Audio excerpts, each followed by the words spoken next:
Hello friends, welcome to my YouTube channel Bhoomika's kitchen. ಇವತ್ತಿಗೆ ನಾವು ಆಂಧ್ರ ಪಪ್ಪು ಮಾಡೋದು ಹೇಗೆ ಅಂತ ನೋಡೋಣ ಬನ್ನಿ. ಮೊದಲನೇದಾಗಿ ಒಂದು ಕುಕ್ಕರ್ ತಗೊಳ್ಳಿ.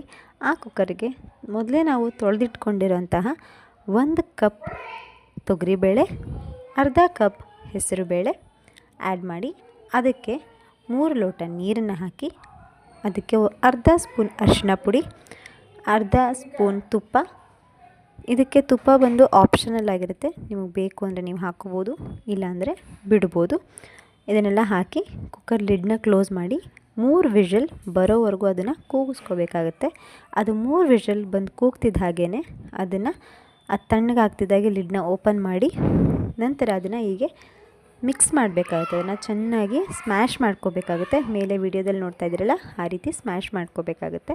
ಅದು ಸ್ಮ್ಯಾಶ್ ಆದ ನಂತರ ಅದನ್ನು ಪಕ್ಕಕ್ಕಿಟ್ಟು, ನೆಕ್ಸ್ಟು ಒಂದು ಬಾಣಲಿ ಅಥವಾ ಕಡಾಯಿನ ತೊಗೊಂಡು ಅದಕ್ಕೆ 1 ಸ್ಪೂನ್ ಎಣ್ಣೆ, 1 ಸ್ಪೂನ್ ತುಪ್ಪ ಇದರಲ್ಲಿ ಕೂಡ ಆಪ್ಷನಲ್ ಆಗಿರುತ್ತೆ, ನಿಮಗೆ ಬೇಕು ಅಂದರೆ ನೀವು ಹಾಕೋಬೋದು, ಇಲ್ಲ ಅಂದರೆ ಬಿಡ್ಬೋದು.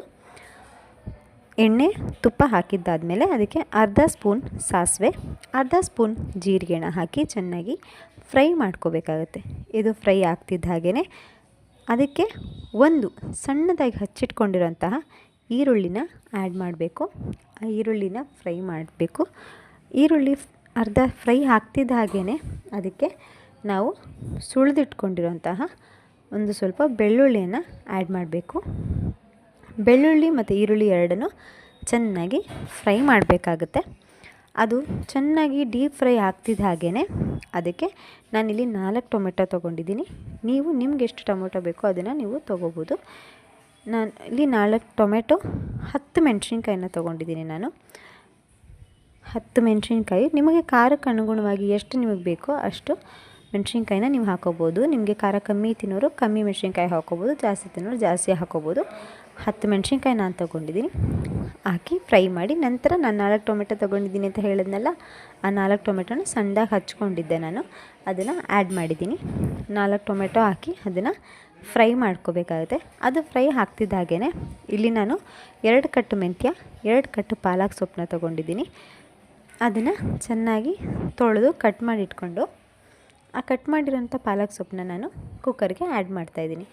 ಅದಕ್ಕೆ 1-2 ಲೋಟ ನೀರನ್ನು ಹಾಕಿ, ಸ್ವಲ್ಪ ರುಚಿಗೆ ತಕ್ಕಷ್ಟು ಉಪ್ಪನ್ನ ಹಾಕಿ ಚೆನ್ನಾಗಿ ಬೇಯಿಸ್ಕೋಬೇಕಾಗುತ್ತೆ. ಅದು ಆದ ನಂತರ ನಾವು ಮೊದಲೇ ಬೇಳೆ ತೊಕ್ಕನ್ನು ಏನು ರೆಡಿ ಮಾಡ್ಕೊಂಡಿರ್ತೀವಲ್ವ, ಸ್ಮ್ಯಾಶ್ ಮಾಡಿ ಕುಕ್ಕರಲ್ಲಿ ಬೇಯಿಸ್ಕೊಂಡು ಸ್ಮ್ಯಾಶ್ ಮಾಡಿ ಇಟ್ಕೊಂಡಿದ್ವಲ್ಲ, ಆ ಬೇಳೆಯನ್ನು ಕುಕ್ಕರ್ಗೆ ಈ ಸೊಪ್ಪಿನ ಜೊತೆ ಆ್ಯಡ್ ಮಾಡಬೇಕಾಗುತ್ತೆ. ಆ್ಯಡ್ ಮಾಡಿ ಅದನ್ನು ಚೆನ್ನಾಗಿ ಮಿಕ್ಸ್ ಮಾಡಬೇಕಾಗುತ್ತೆ. ನೋಡಿ, ಕನ್ಸಿಸ್ಟೆನ್ಸಿ ನಿಮ್ಗೆ ಏನು ಬೇಕು ಆ ರೀತಿ ಮಿಕ್ಸ್ ಮಾಡ್ಕೊಳ್ಳಿ. ಈ ಕಡೆ ತೀರಾ ಗಟ್ಟಿಯಾದರೂ ತಿನ್ನಲಿಕ್ಕೆ ಆಗೋದಿಲ್ಲ, ತೀರಾ ತೆಳ್ಳಗಾದರೂ ರುಚಿ ಸಿಗೋದಿಲ್ಲ. ಸೊ ನಿಮಗೆ ಅದು ಯಾವ ಕನ್ಸಿಸ್ಟೆನ್ಸಿ ಬೇಕು ಅಂತ ನೋಡಿಕೊಂಡು ನೀರನ್ನು ಹಾಕ್ಕೊಂಡು ಮಿಕ್ಸ್ ಮಾಡ್ಕೊಳ್ಳಿ. ಇದನ್ನು ಚೆನ್ನಾಗಿ ಮಿಕ್ಸ್ ಆದಮೇಲೆ ಅದಕ್ಕೆ 1 ಸ್ಪೂನ್ ಖಾರದ ಪುಡಿ, ಅರ್ಧ ಸ್ಪೂನ್ ಅರಿಶಿನ ಪುಡಿ ಮತ್ತು ಅದಕ್ಕೆ ರುಚಿಗೆ ತಕ್ಕಷ್ಟು ಉಪ್ಪು. ಫಸ್ಟ್ ಉಪ್ಪನ್ನು ನೋಡಿ, ಉಪ್ಪು ಬೇಕು ಅನಿಸಿದ್ರೆ ಹಾಕಿ, ರುಚಿಗೆ ತಕ್ಕಷ್ಟು ಉಪ್ಪನ್ನು ಹಾಕಿ ಮಿಕ್ಸ್ ಮಾಡ್ಕೊಳ್ಳಿ. ಅದನ್ನು ಚೆನ್ನಾಗಿ ಮಿಕ್ಸ್ ಮಾಡ್ಕೊಳ್ಳಿ. ಅದರಲ್ಲಿ ಖಾರದ ಪುಡಿ, ಅರಿಶಿನ ಪುಡಿ, ಉಪ್ಪು ಎಲ್ಲ ಚೆನ್ನಾಗಿ ಮಿಕ್ಸ್ ಆಗಬೇಕು. ಬೇಳೆ ತೊಕ್ಕು ನೀವೇನು ಹಾಕಿರ್ತೀರಲ್ವ, ಅದು ಒಂಚೂರು ಗಂಟಿಲ್ದಾಗೆ ಅದು ಫುಲ್ಲು ಮಿಕ್ಸ್ ಆಗಬೇಕಾಗುತ್ತೆ. ಅದನ್ನು ಚೆನ್ನಾಗಿ ಮಿಕ್ಸ್ ಮಾಡ್ಕೊಳ್ಳಿ. ಚೆನ್ನಾಗಿ ಅದು ಮಿಕ್ಸ್ ಆದ ನಂತರ ನೋಡಿ, ಇನ್ನೂ ಸ್ವಲ್ಪ ಕನ್ಸಿಸ್ಟೆನ್ಸಿ ನೀರು ಬೇಕು ಅಂದರೆ, ಇನ್ನೂ ಇದು ಬೇಕು ಅಂದರೆ ನೀವು ಆ್ಯಡ್ ಮಾಡ್ಕೊಳ್ಳಿ. ನನಗೆ ಸ್ವಲ್ಪ ಗಟ್ಟಿಯಾಗಿತ್ತು ಅದು ಅಂದ್ಬಿಟ್ಟು ನಾನು ಇನ್ನೊಂದು ಲೋಟ ನೀರನ್ನು ಆ್ಯಡ್ ಮಾಡ್ಕೊಂಡಿದ್ದೀನಿ. ಅದು ಚೆನ್ನಾಗಿ ಮಿಕ್ಸ್ ಮಾಡಿ ಬೇಯಿಸಿ, ಅದು ಬೆಂದಿದ್ದಾದಮೇಲೆ ಅದನ್ನು ಒಂದು ಬಟ್ಲಿಗೆ ಹಾಕಿ ಸರ್ವ್ ಮಾಡಿ.